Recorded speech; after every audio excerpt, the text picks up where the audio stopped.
What's up, guys? Max here with another episode of the ScuttleButt Show. Thanks, everybody, for joining me. I see you guys in the chat. Blue Line, Jacob, Justin, what's up? I hope you're all doing well. Welcome to today's episode. We have a lot of cool stuff to talk about. We have a lot of stories to talk about. One in particular I know is going to be controversial. And then at the end of the episode, I'm going to explain to you why I titled this episode, I'm Selling Out. But it's true. I'm going to sell out a little bit in the name of the greater cause of having success here on YouTube, and I'll explain more about that as the episode goes on. But first, as always, about yesterday. So about yesterday, thank you, everybody, for tuning into that episode. I appreciate all your comments on top movies that you like, military movies, and I hope you guys enjoyed my list.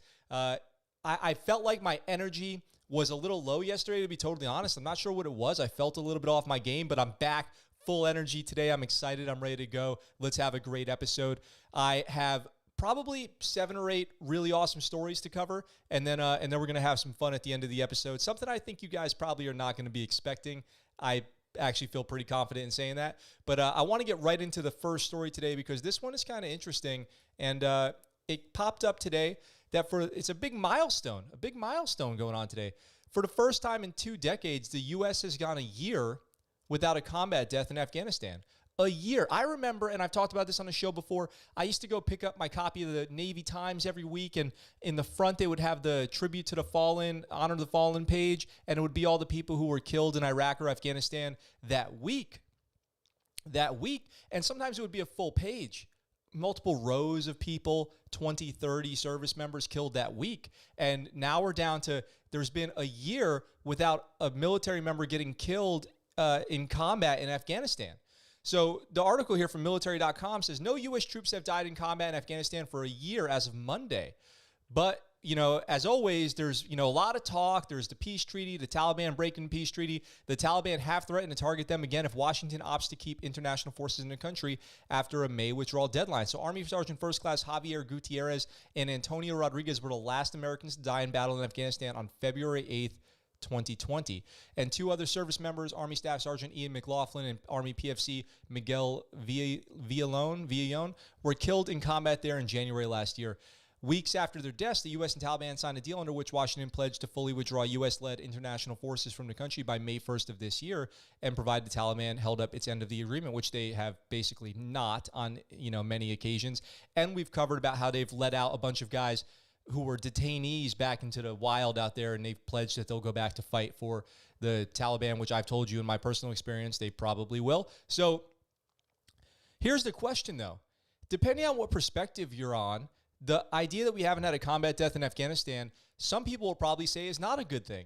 Okay? Now, hear me out. I'm not saying that I want anyone to get killed in Afghanistan, but everyone who's against withdrawing troops from Afghanistan might say, well, the reason that there's been no deaths in Afghanistan is because we haven't been, taking it to the enemy over there as much as we have in the past. There hasn't been as many bilateral operations. We've receded back into the bigger FOBs and the fewer bases.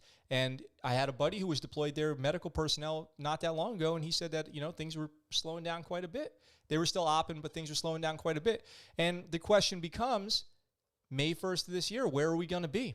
Where are we going to be in Afghanistan? Are we going to be growing, or are we going to be completely gone? So if the drawdown, which has seen U.S. troops numbers in Afghanistan slash from 13,000 a year ago to 2,500 mid-January, goes ahead as scheduled, terrorist groups would have the opportunity to reconstitute within 18 to 36 months. So that comes from one of the study panel's chairs, General Joseph Dunford Jr., a retired 4-star Marine general who once led international forces in Afghanistan.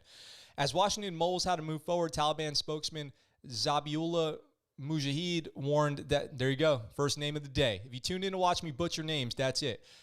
At least if I can't butcher Taliban anymore, I can butcher their names. So Taliban spokesman Zabiullah Mujahid warned that insurgents will definitely return to war if the U.S. rejects this deal. He did not say if the Taliban would be open to pushing back the withdrawal deadline. The deputy head of the Taliban team, by the way, have you noticed how many figureheads the Taliban has now in public? All these public figureheads speaking on behalf of the Taliban, giving press conferences and stuff. It's like they're pretty much a very, very organized group at this point where they can go out there and speak, give statements to the press, represent their position, tell them what their plans are and all this stuff. So the deputy head of the Taliban team that negotiated the February deal, Mohammed Abbas Stanky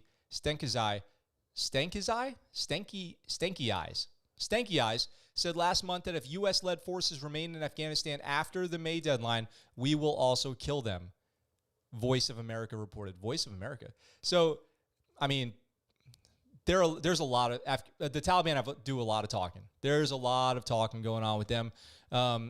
They talk about how they're going to overrun all the American bases and kill all the Americans, and they will win, and they'll take over the country and all this stuff. That kind of language is nothing new. It's been going on since the beginning of the conflict in 2001. Keeping troops in Afghanistan beyond May 1st would drag U.S. troops back into a violent counterinsurgency, said Adam Weinstein, a former Marine who served in Afghanistan and is now a research fellow for the Middle East at the Washington, D.C.-based Quincy Institute for Responsible Statecraft. Having no American combat fatalities for a year was not a guarantee of diminished risks in the future. Since the war began in 2001, approximately 2,300 Americans have been killed in Afghanistan.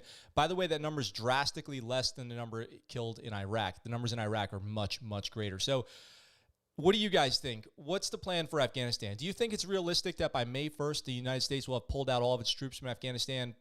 Probably, of course, there will be some clandestine teams there here and there, and there's going to be an embassy. But then the question becomes, can we ever have diplomatic relations in Afghanistan if we don't have a military presence there when the Taliban pledges that they're going to keep fighting to take control of the country? So it's a complicated situation. What do you think they should do? What do you think they should do? What do you think we should do? Does Afghanistan have any chance of taking their country back themselves?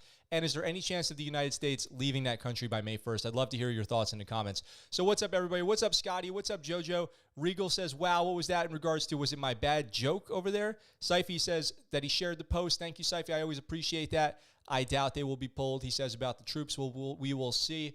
To be totally honest, I doubt it myself. Seems kind of unlikely to me that we will actually be completely out of Afghanistan. We're not completely out of any country that we've been in this entire time, so I don't see how that's really going to roll. But, hey, if it happens, it happens. The question becomes, and the question that I have pushed on this show again and again and again is, are we in Afghanistan just to have people there so we can say we're there, or are we in Afghanistan to actually accomplish any sort of mission? Is there any objective? Is there any goal? And my position is that for the last 10 years, we've just been there. So Regal says the Taliban is Afghanistan. That's in a lot of ways that is true. It's the fact of the matter is the actual Afghani troops have never put up a good fight against the Taliban. Not only that, but the reach of the Taliban inside the Afghani government is far and wide, and probably all the way up to the top. So Justin says 60s and 47s is all you need to get the job done. Coming from a crewman, I'm not surprised to hear you take that position. Ghost Rider says, I'm new to this channel, but this is some high-quality stuff. Thanks, Ghost Rider. I appreciate you being here. Welcome. I hope you enjoy the show. We're live Sunday through Thursday, 1800 Pacific Standard Time. Saif says, maybe it'll happen. The president's son served in the Army, right? So Beau Biden was in the Army, and he died of cancer, I think a brain tumor, glioblastoma. But he did attribute that to, he believes it might have been burn pit related. So, he obviously, in that regard, advocates for veterans' causes. Jacob says, complex problem, nothing that can't be solved in 3 months, staying or going. It'll bubble up again. Maslow's hierarchy in action. There's no end. It's a country filled with different tribes. They'll never agree, Scotty says. Not only is interestingly, here's the thing that I've noticed in Afghanistan. Not only is it a country of different tribes, but those tribes don't even know that each other exists, because so many of them are, in the sense that they're tribal, they stay in remote areas and they just live there forever and ever and ever. And there's people who have other villages 5 miles away and they don't actually know each other even exist. So yes, it's true. So that's why it's so easy for the Taliban to come in and have so much influence, is because they go into these little areas and they convince them to join up, Taliban, and then they provide them with maybe food or supplies and equipment. They tell them what's going on in the world. There's so much of that as far as the farmer population and local villager population that ends up becoming Taliban. So it's kind of, a lot of people go, I've heard this argument. I've had this conversation with somebody over beers in depth. Does the Taliban only exist because Americans are there? So not the whole group, the Taliban, but are so many of the fighters for the Taliban, the farmers, the villagers who take up arms for the Taliban, do they only exist because Americans are there? And if Americans weren't there, they wouldn't exist. What I always tell people, and that always seems to come from somebody who's never actually been to Afghanistan themselves, because what I think the truth is there is a large population of bad actors, Taliban in Afghanistan, who believe that they want to take over control of the country and that they'll do so through force, and they're just going to do that regardless of if Americans are there or not. And then people will join them for two reasons. One is they support them, and two is they're afraid of them. So there's two reasons why people join the Taliban. They support them or they're afraid of them. And both of those reasons are good enough for them to take up arms. So let me know what you guys think in the comments, but I think we're going to move on to the next story. What's up, Kilo? What's up, Earl? Everybody in the chat. I'm going to move on to the next story, but I'd still love to hear what you think in the comments. And when we're done with this next story, maybe we'll roll back and see what you guys have said. So next story coming up is kind of crazy.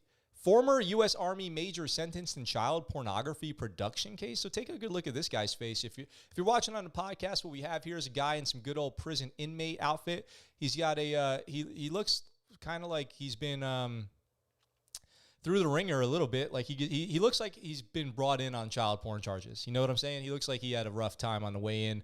Maybe not such a good time in jail, if you know the reputation, how people get treated when they are child predators in the prison system. So here we go. Now I just made that up. There's nothing in this article that says that or anything like that. That's just from, things that I have heard about being in jail. I've never been in jail myself. Fun fact.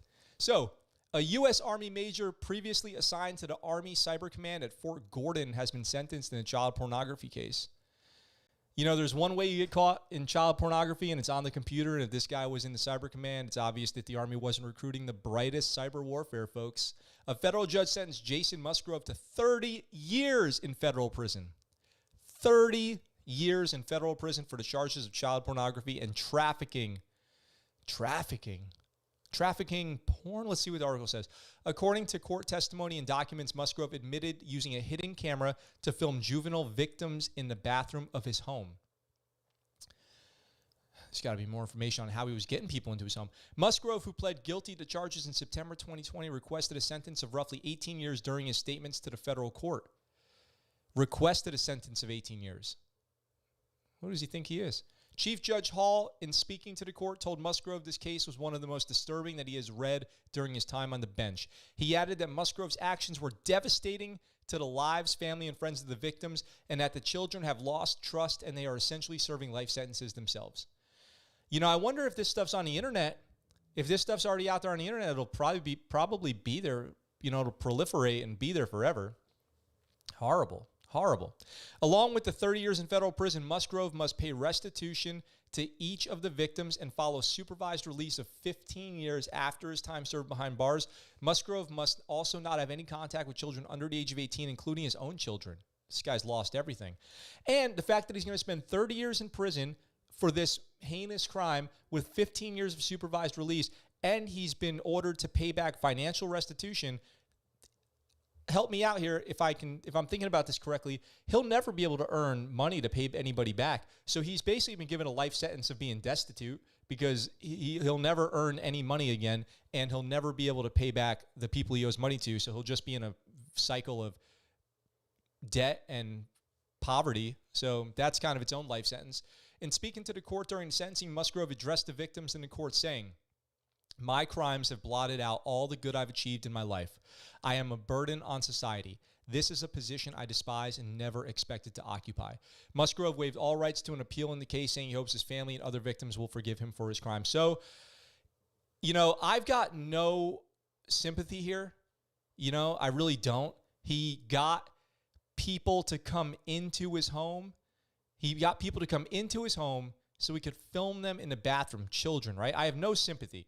But to say one thing is he's accepting responsibility for his crime, and he said he's going to waive his right to appeals, he's going to take his sentence, and he apologized to the victims. So I hope that for the victims, they get some sense of justice, that his life is basically over, and he's accepting that. He's not fighting it. He's not claiming to be innocent, anything like that. So I hope that that's meaningful in some way to the victims, and I hope the best for the victims, but that is awful.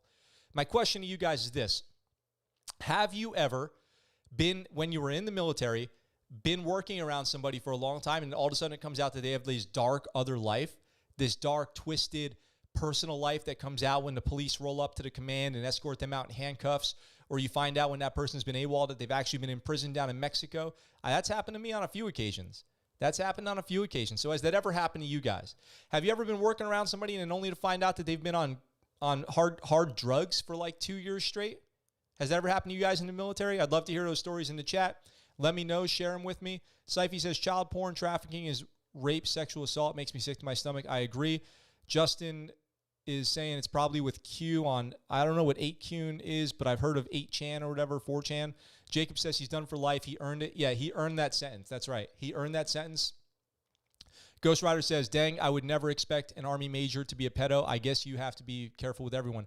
Ghost Rider, that's what I'm saying. And we'll see if anybody pops into the chat with the story. But I have been shocked to learn things about people that I've worked right next to in the Navy. All of a sudden, one day, they disappear, and you find out that they've been doing some shady stuff. No one's above it. No one is above it. It goes all the way up and all the way down the ranks. Syfy, I believe in forgiveness. I would forgive him, but he deserved to be punished for what he's done. So, only the victims can forgive him, right? So only the victims can forgive him, and I don't think that they have to. I'm actually not always about forgiveness, personally. I hold grudges, to be honest with you guys. If somebody does something really bad, really heinous, I'm not about forgiveness. I'm about vengeance. I'm about justice, okay? I mean, it's maybe not the PC answer, but sometimes I'm about vengeance, and I'm about punishment and justice, okay? That's just a little fun fact about me, too. People out there in the chat who know me well probably know that this is true. Kilo says, put him in general pop. Hopefully his reputation will precede him. It probably will. Federal prison's no joke. Regal, let's do this. Let's get on here one time with some beers, like we were talking about recently, and let's do another episode, and you can tell us some of those stories that you shared with me. I would love to hear them on the show. If you're down with that, I'm down with that. Justin says, bro, I was on watch and had to pick up a dude from NCIS. It was crazy, and then a week later, full hanger captain's mast. What command was that at? Jacob says, 3rd Mardiv Chief of Staff, Fulberg Colonel a few years back. He went to jail for sexual assault harassment with a minor. Damn, that's savage. We had a guy get popped on Chris Hansen-style sting up. Oh, geez, that sucks. That's not good. That's pretty humiliating. But, hey, I mean, I'm glad those people are out there doing the Lord's work. Let's see. We've got 23, Justin. Oh, man, I don't remember that. Was I there at that time? What year was that? If they don't forgive them, I don't blame them. I won't judge them. Then again, I've never experienced that. They must be broken. Yeah, I hope that they get some kind of closure and peace in their life, and they're able to move on successfully and live full happy lives despite of this. There's been we've got two. Correct myself. 2 stories coming up. I know we've been covering a lot of Black History Month stuff this February, and I'm glad that we're doing that, and I'm about to do that now too. So get ready for a couple stories here. One is a negative story, but I'm going to follow it up with a positive story, okay? So the first one is because we covered this last week. We did cover this last week, but it's going up. It's going up. We've got another one. So 4-star admiral visited strike group after racist graffiti found on ship. So this is a follow-up. This is another one. So hate symbols have been found on two Navy, where are my hands at? 2 Navy ships in a matter of weeks, leading the service's top officer to call for an end to what he says is unacceptable behavior that's driving a wedge of division in the fleet. Well, I don't know. It depends. I wouldn't say that about 2 incidences, but if this is a further widespread problem that they're going to explain, then maybe that's true. Chief of Naval Operations Admiral Mike Gilday sent a message to the entire Navy fleet on Tuesday, telling sailors they cannot be under any illusions that extremist behaviors do not exist in our Navy. So this is part follow-up to what's going on with SecDef, doing the stand down for extremism, and then, which, by the way, has been echoed and supported by a vast variety of other military leaders who've said they're 100% on board with that stand down, that they think it's necessary and that it's important, that they need to kind of get down into the deck plates, so to speak, in Navy lingo and figure out what the problem really is and how big the problem really is or how small it really is. We must better understand the scope of this problem, get after this issue, and eliminate conduct that is driven by extremist beliefs, Gilday wrote. No doubt this is a leadership issue. We will own this. And Gilday cited 2 separate incidents in which symbols of hate and violence were anonymously left in living areas aboard ships. A sailor assigned to the guided missile cruiser Lake Champlain, we covered this last week, admitted to leaving that noose on the rack of a black crewmate. And after NCIS investigated, they admitted that they had done it.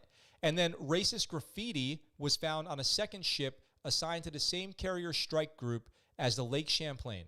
The graffiti was found in one of the heads or restrooms aboard the aircraft carrier Carl Vinson, Carrier Strike Group 1's flagship. The incident prompted Admiral John Aquilino, the head of U.S. Pacific Fleet, to visit the Carrier Strike Group to lead a stand-down. But there is more we must do together because these symbols are contrary to our Navy culture, core values, and warfighting effectiveness, he added. Defense Secretary Lloyd Austin had talked about the stand down that he's going to do. Hate and extremist ideology are wedges that divide us, he wrote. These actions stroke resentment and tear others down. That's the opposite of how we will treat each other as shipmates. We will build each other up, we encourage each other, and we celebrate our shipmates' success. So, I don't know. It doesn't say what the graffiti specifically was. But I do think that it is interesting to me. It is interesting to me that two ships in the same battle group would have these incidences within a week of each other. I wonder if these guys knew each other. I wonder if we'll get more information out about that. I wonder if it was part of, if they were in cahoots, you know what I mean? If they had some kind of like plan to do this all at one time, or if they had sent emails to each other, or this was some kind of, I don't know, maybe online, coordinated dare to do or something like that, where, hey, do this for TikTok or whatever type thing. Whatever it is, it's obviously inappropriate and it's done at the worst possible time. So these guys can probably say goodbye to their careers. I'll tell you that. These types of incidences, I've seen them myself on ships, whether it's prejudice against race, gender, sexual orientation, whatever it is, it obviously exists. I think people in the chat could echo that it definitely exists. Now, the question is, how big of a problem is it? If this was two 19-year-old deck seamen who collaborated together to do this because they're totally assholes, they're just two complete douchers, then is this a sign of extremism in the military? I don't think so, if that's the case. But if they're somehow, linked to following chat rooms online of groups of people in the military who, spread hateful ideologies, and that they go out there and deliberately go out there and try to hurt people who we don't like, and then these people stay in the military and they become chiefs or lieutenant commanders, whatever it is. Obviously, we covered a story about the person who was on the board of the Naval Academy last year who was caught on camera saying some pretty heinous stuff, lost his spot on the board. That's what I really worry about is, if there's some 18, 19-year-olds who are just, let's just say these are two, this is totally hypothetical. Let's say there's two 19-year-old kids who are just racist. They're just racists, right? If someone's just a racist, then they're just an asshole and they have a shitty life. And that's their punishment. You know what I mean? Like, I don't think that you have to go out and say that there's a giant problem of people out there, individuals who are just hateful people, and then they're like poisoning the country or the military necessarily. I mean, I'm not trying to defend anybody here. Now, alternatively, if they are, let's say, a couple first-class petty officers, something like that, or E5s, and they're on their way up, and this stuff never gets caught along the way, and then they go into leadership positions, and then they have command influence, and they start spreading these ideas to other people, and then they start pushing people out of their jobs or out of the fleet because they don't like them by their, race, gender, creed type thing. That's a more pervasive problem. So I think we need more information before we kind of exclaim what type of problem it actually is, but we'll see how bad it goes. And then we'll get more information about what the stand down, which is the military-wide stand down coming from the SecDef, actually uncovers about this problem. And I'm looking forward to actually finding out the reports on that, because then we'll see kind of what we really know about how bad extremism in the military is and what they define as extremism, because I do think that the sliding scale of that definition has been a little bit of a problem lately. So Regal says, well, these days being a patriot makes you an extremist. Oh, so interesting. I was just kind of talking about that. There is a sliding scale. There is a sliding scale of what makes you an extremist nowadays. That's what I was just saying. It is almost like extremism is becoming just a buzzword for anything that people don't like. And if you say it, then we have to all pause and destroy that person's life because they're extremist. I definitely see what you're saying about that. So we have to be careful about how we define it. And I hope leadership takes the time to actually identify things honestly with good intent and come from a place of good faith and saying what they actually think is an example of extremism and what isn't. and make that some kind of clear standard. Jacob says, 100% agree. If it's kids being kids, then okay. If they're bad guys, they should get treated as bad guys. Totally. Nikki says, I'm just here to find out if Max is selling out. I am, Nikki. Stay tuned. It's coming. Coming in a few articles. We're a few articles away from me selling out. So now, on a positive note, celebrating Black History Month, we have the story of this Coast Guardsman. So Coast Guard honors Black veteran NFL great Emlyn Tunnell. I'm not a big NFL fan. I don't know this guy. If you know this guy from the NFL, let me know in the comments. And if you knew he was a Coast Guard hero, let me know. Or if you didn't know, if you're finding out right now, say the word. So before he became the first Black player inducted into the Pro Football Hall of Fame, Emlyn Tunnell served in the Coast Guard during and after World War II, where he was credited with saving lives of 2 shipmates in separate incidents. Now, a Coast Guard cutter and an athletic building on the Coast Guard Academy campus are being named in honor of the former NFL defensive back who died in 1975. He died of a heart attack, as the service aims to highlight his little-known story and its own efforts to do better when it comes to race and celebrating diversity. I think it's important because you have a teachable moment with young people when you talk about a guy like Emlyn Tunnell. Coast Guard Academy football coach CeCe Grant said, they need to understand what he did, what he went through, and what kind of person he was. Tunnell was the first Black player signed by the New York Giants and later played for the Green Bay Packers. What a time to be in sports. What a time to be in sports when they were letting people of color into the leagues for the first time.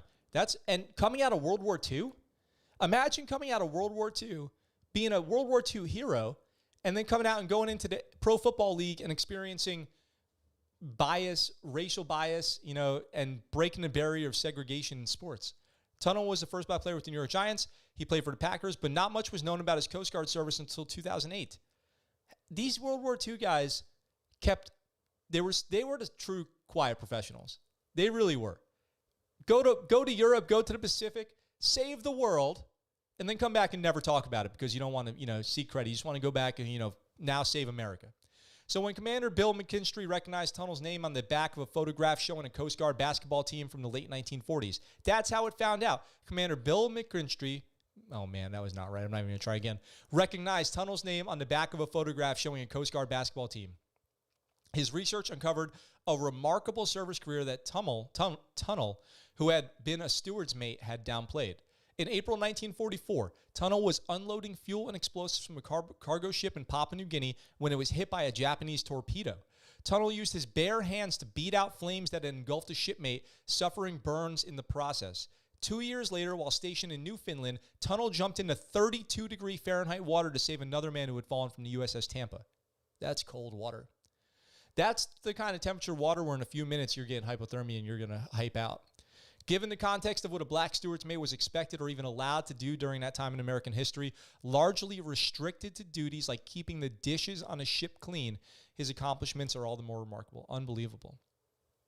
Unreal.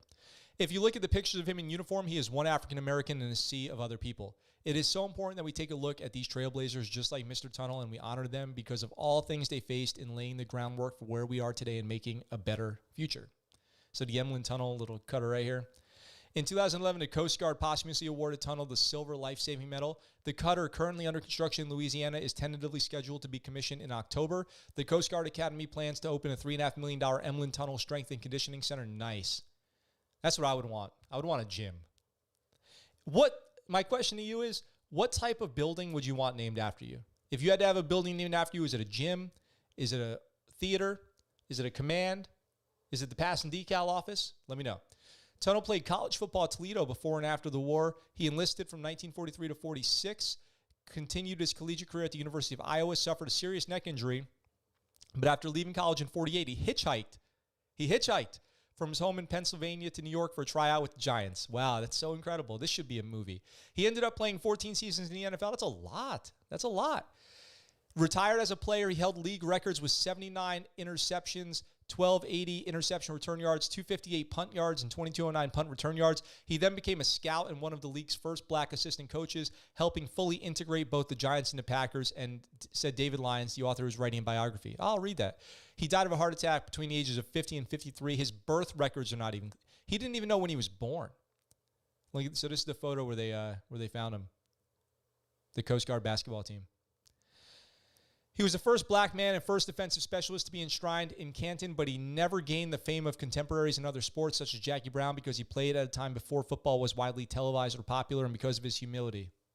Emlyn was a great Giant as a player, coach, and scout. Giants co-owner John Murray said. More importantly, he was a wonderful human being, which is why he was the most beloved person in our organization throughout his time with us. Vince Lombardi traded for Emlyn in Green Bay because he knew Emlyn would be vital in establishing a championship culture. Marical Tunnel, an outstanding leader, teammate, and competitor. He brought those attributes to the Coast Guard, Giants, and Packers. Good for him. I'm glad we were able to recognize him in this regard because he is an all-around great guy. So now they're naming a building after him in the Coast Guard. Justin says he would like to have a pool named after himself. I totally get that. That's a good one. For me, it would probably be a fitness. I would like a fitness center named after me. I would love to just have spent my whole military career just working out. I pretty much did, actually, as a matter of fact. So, okay, so that was an incredible story. He was the real deal, huh? That guy was the real deal. Pro Football Hall of Fame. He was a player. He was a coach. He was a scout. He was a college athlete. He was a Coast Guard hero, both in combat and just life-saving. So now you know the story of Emlyn Tunnel, and I hope you guys have a chance to tell somebody about that. So go out and tell somebody, hey, do you know who Emlyn Tunnel is? Have you heard that story? Go tell a buddy. Got a real quick story here. Let's see. Ghost Rider says, what a true patriot. Even after being an American hero, he was modest and strong enough to put up with the bias at the time to play in the NFL. Very true. Very true. Yep. Hard as nails, Kilo says. Yep, absolutely. I've got a quick story here. If you guys have any information leading to an arrest in this case. Police searching for a suspect in killing of Connecticut National Guardsman. Unfortunately, this gentleman right here was gunned down. Connecticut Army National Guardsman and Yale graduate student was shot and killed in New Haven over the weekend. Second Lieutenant Kevin Jang was shot multiple times on Saturday evening and was later pronounced dead at the scene. He was only 26 years old. Witnesses told police they saw a shiny new black vehicle flee the scene of the shooting, which is being investigated as a homicide. You know, this is maybe the 7th Army homicide out in town that we've covered since Christmas. Unfortunate. We've got all these soldiers getting shot out in town. What is going on? What is going on? It's really sad. So, Jang, I don't know if I'm saying that right, an environmental science officer assigned to the 118th Multifunctional Med Battalion in Middletown, Connecticut, was on full-time National Guard duty status, providing operational support for the coronavirus response, according to a Guard spokesman. After joining the Army in 2012, he served the Washington National Guard as an M1 armor crewman and later commissioned and joined the Connecticut Guard in February 2020. Our hearts are heavy, having lost a brother and a bright young member of our team with nothing but potential ahead of him, Major General Francis Evans said. Second Lieutenant Jang believed in service to his community and recently volunteered to support COVID-19 relief efforts. There's nothing to call this other than a tragedy, and we give our deepest condolences to his family, fiance, and loved ones, and thank you for the precious time that you share with him. That's sad. You know, he's a Yale graduate student. He's got a fiance, and he goes, hey, you know what? I'm a National Guardsman. I'm going to go volunteer. I'm going to go volunteer and go help with the COVID stuff that's going on. I'll leave my family and friends behind, and I'll go on orders for a while, and he gets murdered in the street. Unbelievable. Jang was in his second year of his master's program and expected to graduate this fall. His research focused on tracking mercury levels of fish in the Quinnipiac. Oh, man, you guys. Quinnipiac River watershed, work that would help inform fish consumption advisories. He was an extraordinary young man, said Yale President Peter Salovey, and his loss is shocking and senseless tragedy for his family, for all who loved him, and for our community. That sucks. That's a really unfortunate story. I just wanted to cover it because if anybody out there knows anything about that, maybe it'll see it on my show. But if anything, we'll keep following up on that story like we do here on the show, and I'll bring you any information as it comes in. Let's see. What do we got? What do we got left? Let's see. What should we do next? How about this? Let's talk about a new movie coming out. Let's do this. A new movie coming out, and then I'll sell out on camera for you guys. So, we're getting yet another Navy SEAL movie thanks to Tom Clancy. Tom Clancy just loving writing about the military. I wonder how many... If you joined the military because of a Tom Clancy novel, let me know in the comments. Or let me know what your favorite Tom Clancy novel is or video game. Tom Clancy novel or video game, let me know in the comments. Here's what we need. Another Navy SEAL movie, right? So this is based on Tom Clancy's book, Without Remorse. And this is from Task and Purpose. You know how Task and Purpose writes their articles, kind of very funny, satirical from the author's perspective. So there's a lot of kind of SEAL trash talking going on here. So titled Without Remorse, the film is going to be based on the book of the same name by spy novelist Tom Clancy, directed by Stefano Salima. The upcoming action flick stars Michael B. Jordan, who is playing a Navy SEAL for at least the second time, because he played a Navy SEAL in Black Panther, if you guys remember that, who's named John Clark in the book, a Navy SEAL who uncovers an international conspiracy while on a quest for vengeance after his pregnant wife is murdered. If that's not the most cliche setup for a book like this that I've ever heard, I don't know what is. An international conspiracy while on a quest for vengeance after his pregnant wife is murdered. Come on. That's a little bit of a tired plot. What do you guys think? Here's how the plot goes. When a squad of Russian soldiers kills his family in retaliation for his role in a top secret op, Senior Chief John Kelly, that's who Michael B. Jordan is playing, pursues the assassins at all costs. Joining forces with a fellow SEAL, played by Jodie Turner-Smith, I don't know who that is, and a shadowy CIA agent, Jamie Bell, Kelly's mission unwittingly exposes a covert plot that threatens to engulf the U.S. and Russia in all-out war. Torn between personal honor, loyalty to his country, Kelly must fight his enemies without remorse if he hopes to avert disaster and reveal the powerful figures behind the conspiracy. Yep, that sounds about as cliche as it gets.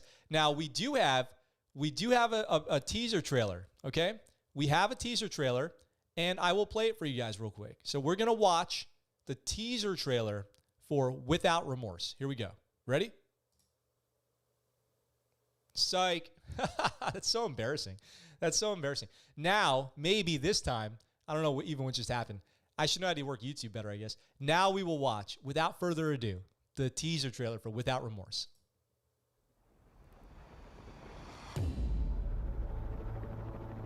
Eagle 6, yes, target is confirmed. Something ain't adding up. John, enough with the paranoid shit. Why don't you tell us what the real mission is? I need your head here. One way or another, I want to get some answers. One way or another, we all need some answers about that movie. Now, this could have been footage from the movie Outside the Wire, and I wouldn't know the difference. That was Anthony Mackie, and it looks like the same exact type of stuff. So it's just another, military movie. I don't know. Michael B. Jordan's played a Navy SEAL before in Black Panther, so I don't know if this is going to be interesting or not. We'll see. We'll see what happens. And then is this movie going to come out in theaters, or is it going to go straight to streaming? I don't know. We'll see. We'll see. There's been lots of Navy SEAL movies, and this article does go on to say, including the TV show SEAL Team and all this stuff, this article does go on to say that there's too much Navy SEAL stuff. How about a little bit more stuff about Army and Marine Corps, just soldiers on the ground, soldiers and Marines? I think, there's been a lot of that. We covered that on the show all the time when there's movies about that. The Air Force even gets some time as drone pilots. So, I don't know. There's a good diversity of plots in movies regarding stuff other than Navy SEALs. But Navy SEALs always get the most attention. They always get, by far, the most attention. Their movies get the biggest releases. People love that stuff. Act of Valor. Let's just go with Act of Valor. Basically the Navy's biggest recruiting video of all time. So, have you guys seen Act of Valor? Let me know in the comments. The Navy's greatest recruiting video of all time, trying to recruit people into the SEALs. Really, what Act of Valor probably actually did was recruit a bunch of people who didn't make it into the teams because they quit or got hurt in buds, and now they're just deck seamen on the ships. So Act of Valor probably recruited thousands of regular sailors. So good job for Act of Valor. Let me know what your favorite Navy SEAL movie is in the comments. Let's do that. Favorite Navy SEAL movie in the comments. So Ghost Rider says, oh, sorry. Let me catch up on the comments here. Where am I at? Regal says, Hunt for Red October. Favorite Tom Clancy. Thought Tom Clancy was dead. I think Tom Clancy dead? Tom Clancy is dead. Regal confirms. But he has lots of books that could still be turned into movies. Jacob says, Without Remorse, best Clancy book. Really? Without Remorse is the best Tom Clancy book? Jacob says. Then we will see. One ping only, please. Talking about Hunt for Red October. Jacob says, if it's close enough to the plot from the book, it's a lot more than your typical Punisher plot. Okay, cool. I really love the SEALs, and they are true heroes, but I feel they are a little overdone in movies, but I will probably still watch it, Ghost Rider says. I mean, I'm going to watch it too, and I'm going to review it. Scotty says, never seen it. Kilo says, I think they deploy with a camera crew. Nice. Imagine joining the Navy. It's not so bad. It's pretty good. Kilo says, Act of Valor was good. Act of Valor was pretty good. Act of Valor wasn't bad, to be totally honest, considering that they used active duty military to film it. I think those guys did a pretty good job. I actually worked with like 3 of those guys after the movie was made, and they all hated ever hearing the mention of the movie at all. So if you do ever meet one of the guys from Act of Valor, don't bring up the movie. Just say, hey, thanks for your service. Something like that. Never forget. Now, the title of this video, right? The promise of the premise. Am I selling out? What does that mean? What does it mean that I'm selling out? Well, look, guys, here's the truth. I want to have some success here on YouTube. I'm hustling. I'm working hard on this stuff every day. I'm working hard on this content every day. By the way, links in the description of all the best ways you can support the channel, including become a patron for as little as $3 a month, as much as $10 a month. If you do join Patreon for $10 a month, on your second month, you get a free t-shirt. So it pays for itself in 2 months, and your support would mean a lot to me. The other best non-monetary way to support the channel is just invite people to come watch the show. So if you're going to come watch the show tomorrow or you're watching it right now, just invite your buddies to come join the chat. So I want to have some success. I want the channel to grow. I think that would be great. I'm working hard on the content. I think the content's pretty good. I'm coming out here doing an hour show 5 days a week, all about military news, and I'd like more people to see it. I, yesterday, spent quite a bit of time on YouTube looking up vidIQ. vidIQ is a plugin, it's an extension, it's an app for YouTube that helps you find more analytics and trending videos and trending topics. And I did a deep dive into how this whole thing works, and I learned some interesting stuff, okay?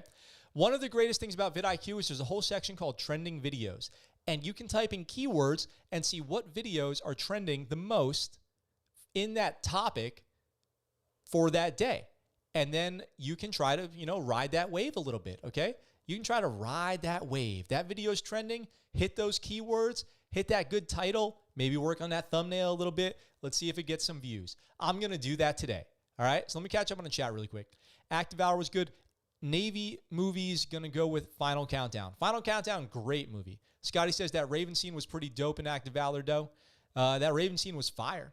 When do I get super chats, Regal? I think after the channel gets monetized, after 1,000 subs. So we've hit the requirements for 1,000. We've hit the requirements for monetization except for 1,000 subs. So I've got the watch time, I've got the views, I've got all of that except for 1,000 subs. So I'm trying to get 1,000 subs. That's part of the reason I'm about to sell out. Now, maybe that doesn't sound that bad, what I just said. Yeah, you're just going to try to ride the wave. You're going to go, jump on the back of a popular video and make your own. Okay, not so bad. Not so bad. Except you guys haven't seen the video we're doing yet. You guys have not seen the video that we are going to cover today. And then I'm interested to see what you think. So we're going to make a little YouTube video. I go on vidIQ. I look up trending videos for Navy SEALs, right? I mean, we were just talking about it. I look up trending videos for Navy. I looked up a lot of stuff. U.S. Army, U.S. military, U.S. Navy, all that stuff. And I end up with one that was Navy SEALs, and there's a video trending, something like 16,000 views per hour. This video is moving along at 16,000 views an hour. I get 16,000 views a month. Justin said Under Siege, best SEAL movie. Under Siege is the best SEAL movie ever. I used to have such a big crush on Miss July. Oh, man, when she jumps out of that cake in Under Siege. And when him and Tommy Lee Jones have that knife fight, everything about that movie is just awesome. What was it? Funny story, I'm getting sidetracked here. But in San Diego, they would do this drill. They would do this exercise of some kind of like terrorist attack has happened. And all the bases have to go on like extreme lockdown and triple up the gate guards and go on patrol and all this stuff. And the whole thing was always, and if you guys remember this, let me know. Chief Casey Ryback had been abducted and killed in Mexico. Chief Casey Ryback is the SEAL in Under Siege. That's his name, Steven Seagal's name. So it was always, Chief Casey Ryback has been abducted and killed in Mexico, and they're plotting to come attack the bases. And I was always like, that's the most unrealistic scenario ever. Chief Casey Ryback would have never been abducted and killed. That would have never happened. What are you guys talking about? Are you crazy? Chief Casey Ryback abducted and killed? Iron Curtain. Operation Iron Curtain. So, back to what I was doing. You guys can light up the chats if you remember that, if you think that was funny, if you think Casey Ryback is the greatest Navy SEAL character in fictional movies ever, let me know. Now, this video, I type in Navy SEAL, see what's trending. This video, 16,000 views an hour. And I'm like, I have to. I have no choice. I have to make a reaction video. I have to do Navy veteran reacts to this video. So I'm going to do it. I'm going to do this, okay? So starting now, we're going to be recording a YouTube video. I'm totally selling out. Just you wait and see. And we're going to see. I'm not expecting major, to be totally honest, I'm experimenting here. I'm not expecting major success with this. I'm just going to see what happens. I'm going to follow the trends a little bit. I'm going to try to get creative with my marketing. I got to hit 1,000 in February. That's the goal. 1,000 subscribers in February is the goal. And we're going to try this new tactic. We're going to switch up our TTPs a little bit and see if this works, okay? So what's up, guys? Today, we're doing a reaction video. This is Navy Veteran Reacts to Navy SEAL Training. Let's go.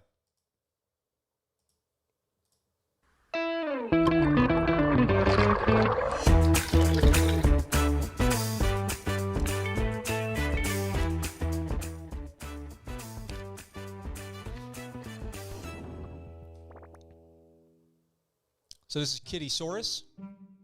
Daily common sense is cats are liquid. Cats are liquid. Cats can get into any space. So what you do is you fill up a tub of cat, a couple of cat tubs with Coco and Layla. Now this is actually good training. So this is actually good Navy SEAL training here. What this is we have two cats being put into two boxes. So this is a popular interrogation technique. What they're going to do is they're putting them in boxes to see how they handle the stress of it.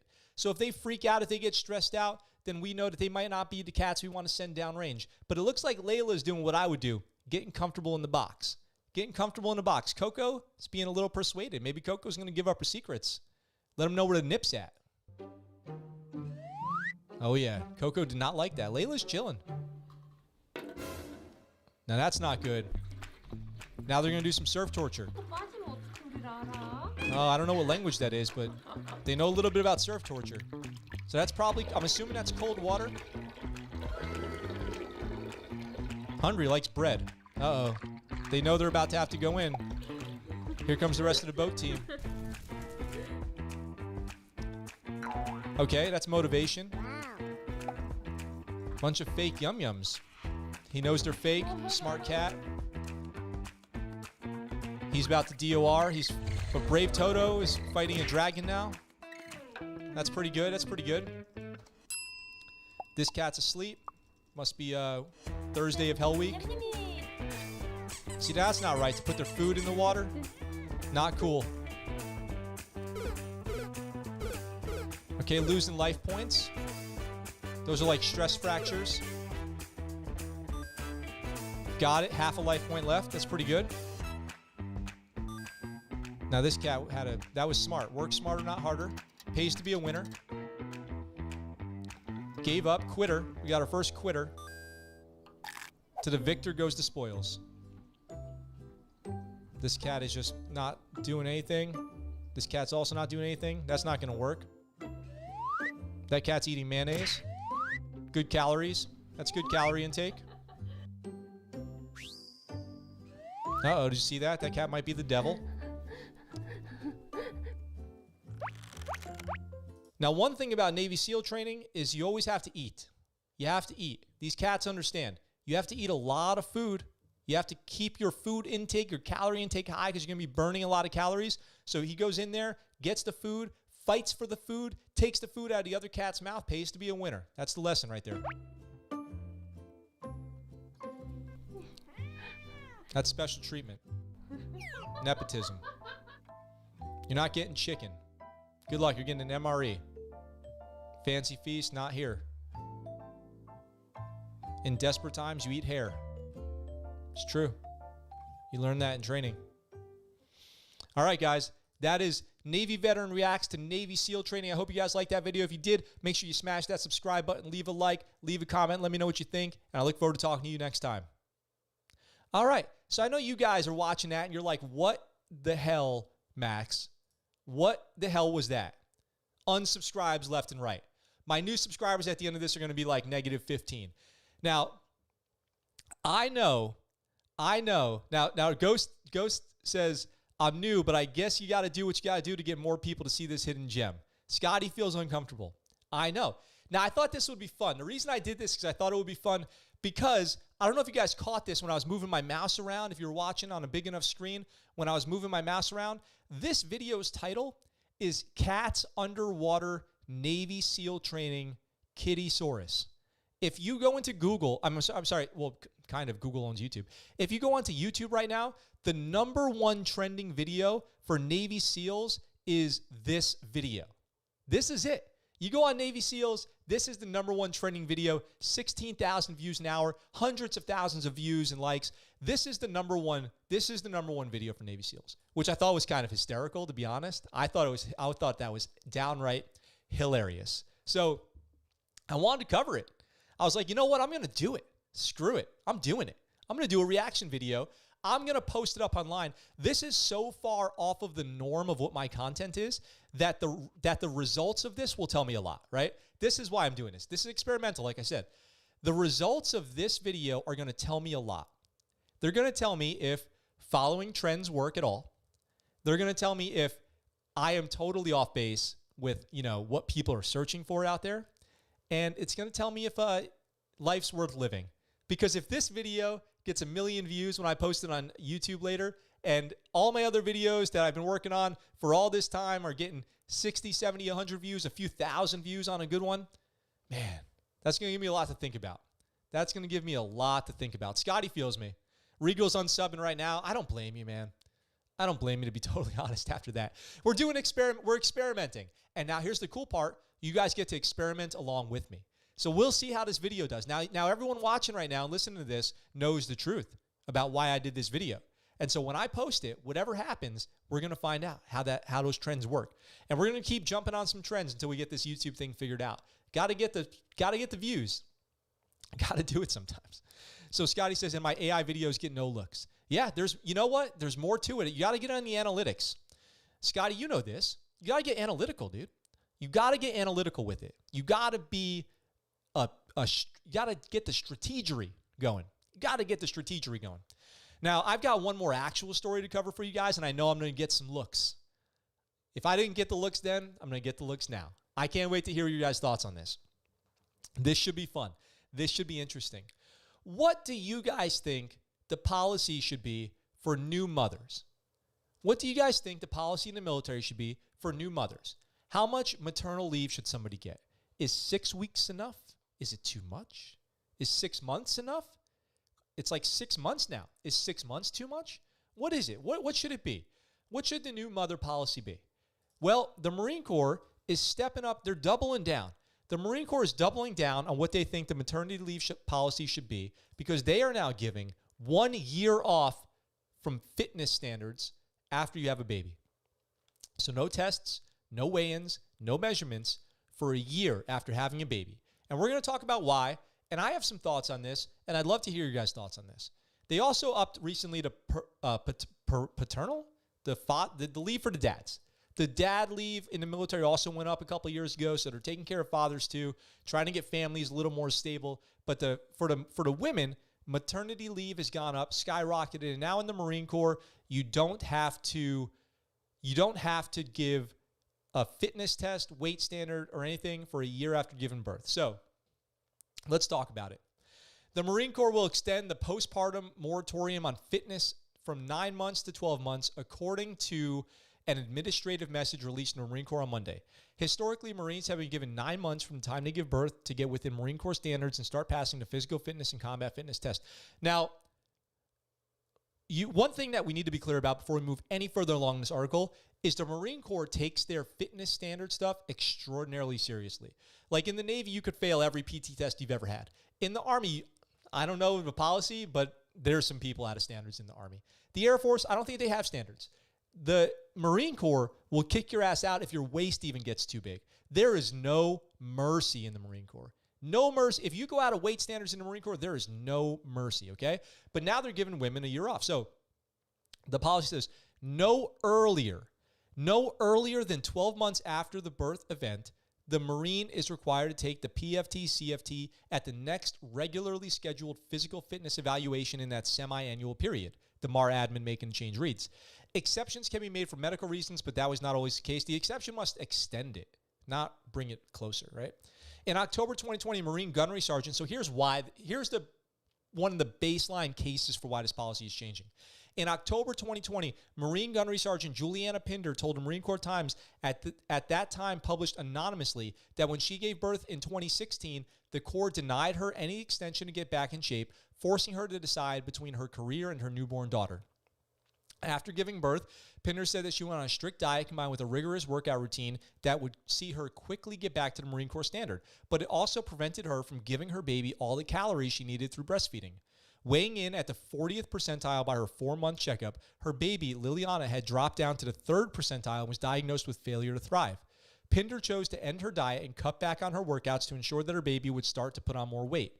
In its new policy, the Marine Corps listed breast milk production as one of the many factors leading to the change.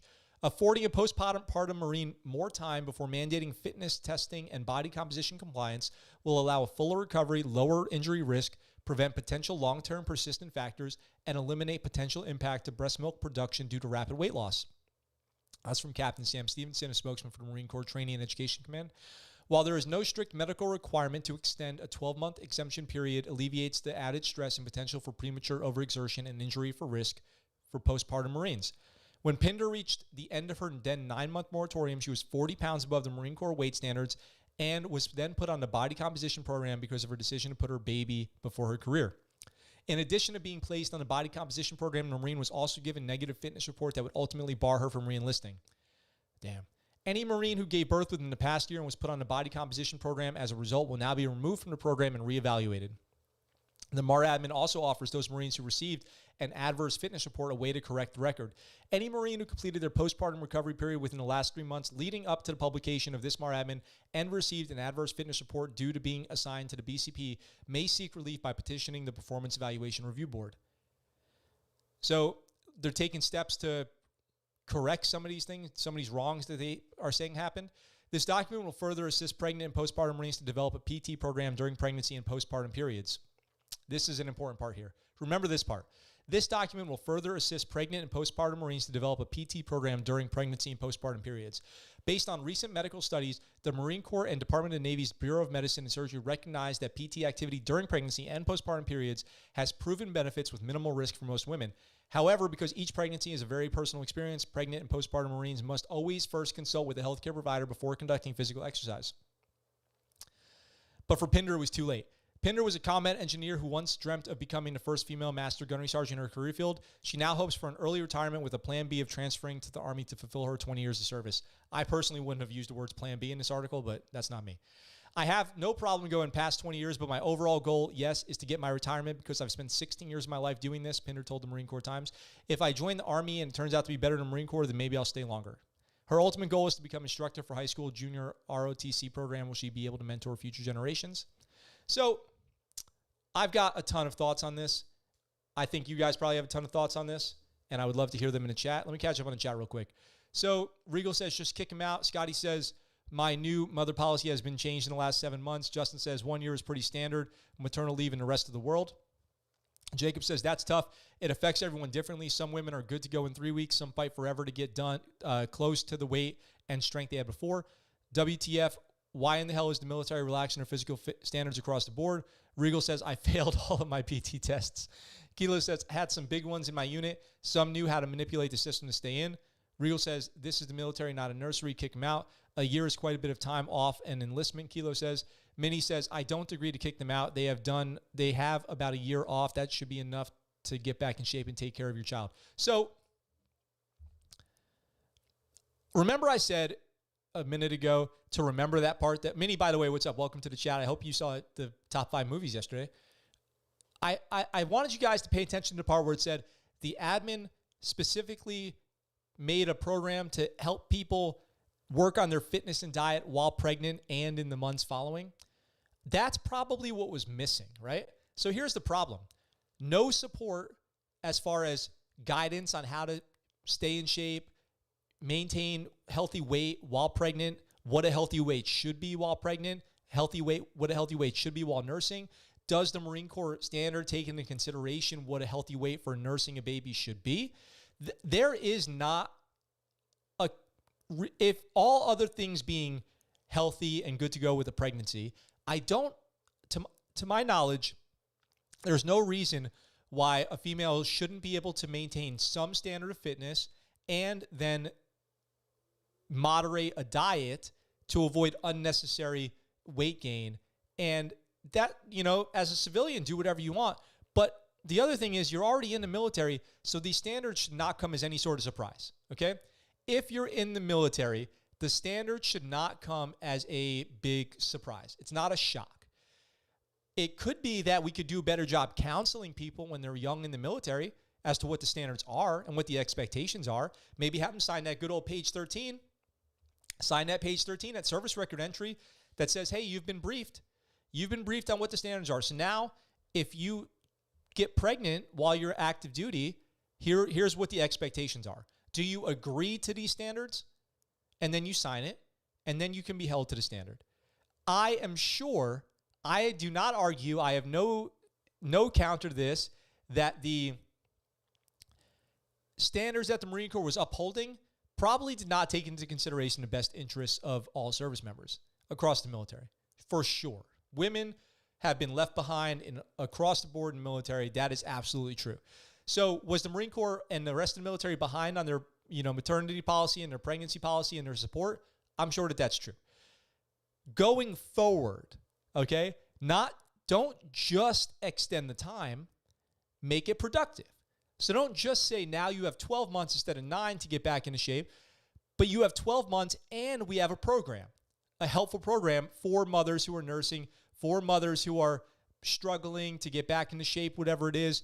We know that there's all kinds of complications after giving birth. There's psychological and physical complications that a lot of people experience. It's not easy. Plus, you're sleep deprived. I don't have a kid, but I am pretty sure you don't spend a lot of time sleeping after you first have a baby. So there are difficulties along the way.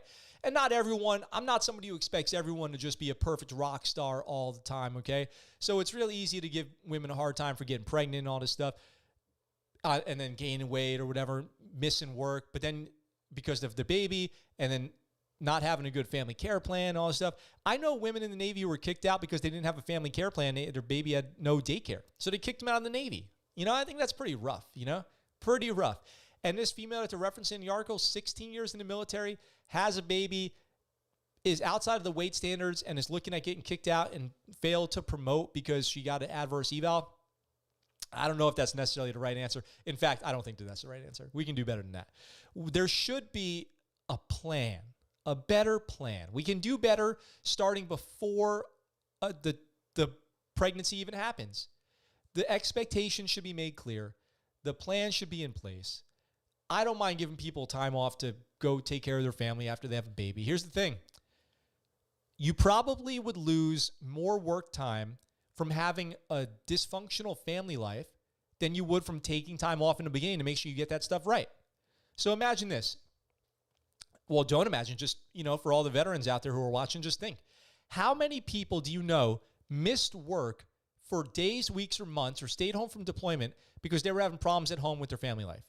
I know a lot. I could probably account for years of missed work. Decades. We're talking probably decades of missed work from people just going, oh my God, I got to go pick up my kid. Oh, we're having problems at home. All this stuff.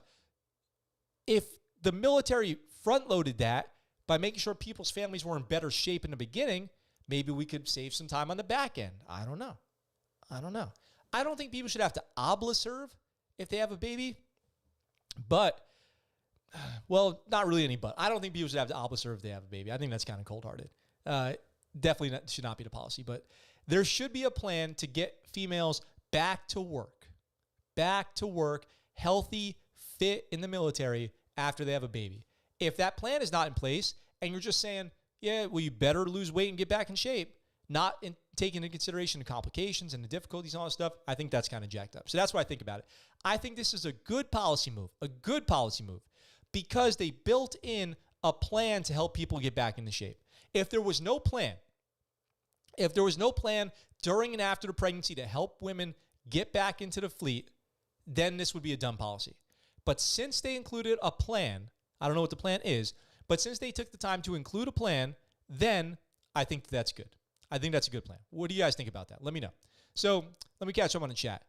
Let's see. We've got Kilo says, a year is quite a bit of time. Minnie says, I don't agree. Regal says, if you're a woman and want to play with the boys in the Marines, don't get knocked up. You know, there is definitely a lot of issues when a female gets pregnant on deployment or gets pregnant and misses deployment. It definitely is not a good look for that female, and they do get a lot of adverse reaction from the command. Now, before you guys jump on my back about that comment, if you're a dude and you're about to go on deployment and you break your ankle snowboarding, believe me, that's not a good look either, okay? Let's say you're about to go on deployment. It's October. You're deploying just before Thanksgiving. You're going to Afghanistan. It's going to be the winter. It's cold. But hey, you're back in, you go to Utah for a ski trip. You go up there on the slopes. You're cruising down the mountain. You break your ankle. You know you're going on deployment. You're on pre-deployment leave. You think that's a good look? No, you're screwed, okay? So medical readiness, it's just purely a medical readiness factor, okay? I actually agree, Regal, with this one thing that you said.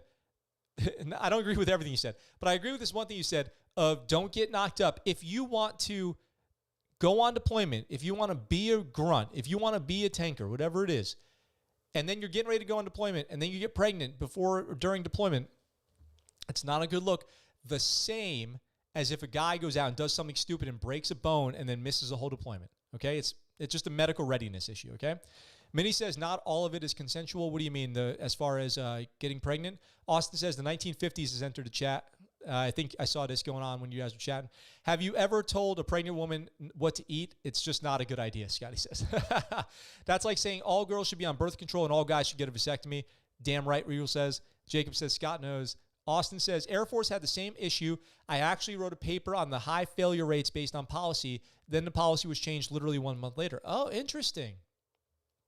Well, good for you, Austin. Can you reference that paper to me? Can you send that to me at the ScuttleButtShow@gmail.com? Ghost Rider says, I don't know if that's a tough one. Maybe give them a month, maybe 2 if the child needs more time, or just ban female pregnancy in service. No, you can't do that, Ghost Rider. Can't ban female pregnancy in the service. That would be, that's not good. Regal says, our sergeant major basically told us to divorce our wives if they got in the way of the job. Hey, dude, I feel you on that. That is the attitude. That is the attitude in the military for sure. In the Navy, we called it mission first, sailor always, right? Which is way better than what the Army did. I've heard horror stories about the Army, and I've seen it with my own eyes. The Army did not give a damn what was going on in your home life. That's one thing we had really good in the Navy. I don't think people realized it. The Army did not give a damn what you had going on at home. You were going on deployment. You were going on training. You were doing everything. There was no mercy in the Army. I never saw any mercy in the Army. In the Navy, oh, man, leniency all day. All day, and it was kind of frustrating, you know? It's kind of like smokers always get to take smoke breaks, and non-smokers get punished with work. People with family problems, I mean, I'm not hating on people with family. I mean, I can empathize, I guess. But people with family problems, always missing work for family problems, not going to deployment for family problems, and then people who had their shit together, going on deployment again, going back to work. I mean, a lot of that's true. It's just true. That's what I'm saying. It's true. Scotty says, I don't care who is running admin, the GDUNC or MWR. Somebody needs to do that work. True. So in the Navy, we took pregnant females off ships and we put them on shore duty doing jobs like running the GDUNC and stuff. Kilo says, how does the time off affect the capability of the force as a whole to fight? It doesn't, Kilo, in my opinion. There's no impact. No impact. But it'd be great if we could just get females back, in shape, fit. I think that's probably what everybody wants. Who doesn't want that? Who wouldn't want to be healthy and fit and get back into the fight, There are, and listen, guys, I'm not an idiot. I'm not an idealist person. I'm realistic. There are women who scam the system. There are dudes who scam the system. Just to be totally clear for everybody listening, there are plenty of dudes who scam the system. There are females who scam the system. Females who plan pregnancies around their military service. And because that exists and because we've all seen it, it gives other women a bad name. There are also goddamn hard-charging females out there who will go out, get pregnant, have a baby, be a rock star mother, go on deployment after deployment, training after training, be a mentor, thrive in the military. Oh, yeah, that exists too. I mean, in my experience in the Navy, I worked with many women like that. So there are many. I try not to ever let the few bad apples ruin the batch or whatever goddamn expression that is, because all of it, there's a huge spectrum of what exists out there. And I'm not going to deny any of this exists. You'll never see me denying what I know is the reality out there, okay? No matter how uncomfortable it is. There are definitely women out there, and men too, but we're talking about pregnancy right now, who get pregnant specifically to avoid problems, to get the benefits, to stay out of work, to get off the ship. Happens all the time, okay? It's just true. It's just true. There's no, you can tell me whatever you want, but I've seen it with my own eyes, okay? So Jacob says, I think there's a big gap between what most people think about the combat efficiency of the average Marine in real life. Some out-of-shape breastfeeding women here, and there aren't a big deal. You know, it's that comment makes me think of something else that somebody commented on my video about females serving in special forces, and they said, there was a comment on my video that said, and then we're going to wrap up the show soon. It's getting late, going past our normal hour, but it's a good convo that we're having. Somebody said, women don't belong in special forces because no woman could carry out a 300-pound man off a mountain with all their gear. And then somebody else said, there can't be women in special forces because that's why women don't play in the NFL. And I was like, those are two really dumb arguments. Because for one, nobody can carry a 300-pound person off a mountain, okay? It's not even how it's done. Even Navy SEALs leave people on the battlefield, finish the fight, get things sorted, and then go back and do personnel recovery. Roberts Ridge. Look at Roberts Ridge, okay?